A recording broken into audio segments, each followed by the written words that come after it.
Okay, so I said that I wanted to structure the second essay of Nietzsche's Genealogy in terms of the pleasure we take in cruelty, as well as the origin of guilt and bad conscience. And the most important quote, I think, that summarizes Nietzsche's anthropology in this second essay, the anthropology that considers the human being as malevolent and violent at its core, at its natural core. It comes on page 67 in paragraph 6. Nietzsche writes, "To see others suffer does one good. To make others suffer even more. This is a hard saying, but an ancient, mighty, human, all too human principle to which even the apes might subscribe. For it has been said that in devising bizarre cruelties, they anticipate man and are, as it were, his prelude.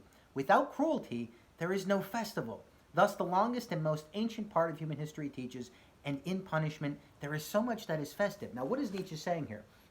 Well, he is saying that there is a kind of, he's hearkening back to, or asking us to think back to ancient sacrificial rituals, where if you think about human religion prior to very recently, in the last 2,000 years, most human beings, most religious ceremonies would involve sacrifice, human sacrifice, but then later animal sacrifice, but they involved blood. And there was a kind of, Nietzsche wants us to think about the kind of collective, or at least individual catharsis, that is purging, we feel when we do something violent. Think of somebody who has a bad day at work and then comes, takes it home on the dog, or just starts screaming at his children. I mean, these terrible things that human beings do. Human beings need to vent. They need to vent their violence, according to Nietzsche.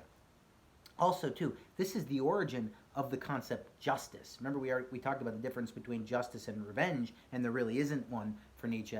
But Nietzsche thinks the concept of justice is a guise that we have so that we can vent our frustrations. I mean, think about it. Think about what happens in the media. We've been seeing, and I'm not saying this is right or wrong. We're talking about this psychologically here. Imagine how you feel when someone like Harvey Weinstein gets caught for all these years of systemic abuse against women. Isn't there a kind of pleasure you feel when you see that person being publicly shamed? I mean, I've heard people say, or for example, the clergy scandal in the Catholic Church. I've heard people say, "Put me alone in a room with that priest, and I'll show them." And what they're saying is they want to they want to beat the person to death. I mean, and we go, well, yeah, that's good.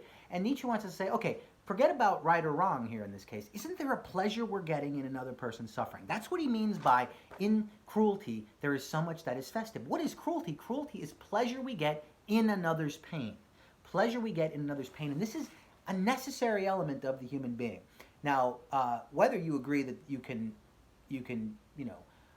forego this aspect of yourself or not and get over it, I think Nietzsche's right in saying that human beings do, much more often than we think, find pleasure in pain. The media is constantly parading before us guilty people who we publicly shame, and we're supposed to feel good about it because they're caught and they're guilty. I mean, imagine, let's go back to the political analogy for a second. If you're a Republican and you support Donald Trump and you were to see Hillary Clinton arrested for her emails, wouldn't you take pleasure in her downfall? On the same token, if you're on the left and you see Donald Trump finally get arrested for the Russia scandal or whatever it is, isn't there a pleasure? Don't you want to see him taken down? Don't you want to see him suffer? This is what Nietzsche's talking about, the pleasure we get in cruelty. A necessary constitutive aspect to the human being is the pleasure we get in cruelty, and the ways in which we masquerade and disguise that and make it palatable, make it acceptable, right? With concepts like justice, like fairness, like equity. It's just another means so we can, or just another guise so we can take out our violent frustrations. We can vent them and experience a kind of pleasure and catharsis, because that, after all, is what cruelty is. Cruelty is pleasure in violence, pleasure in making other people suffer.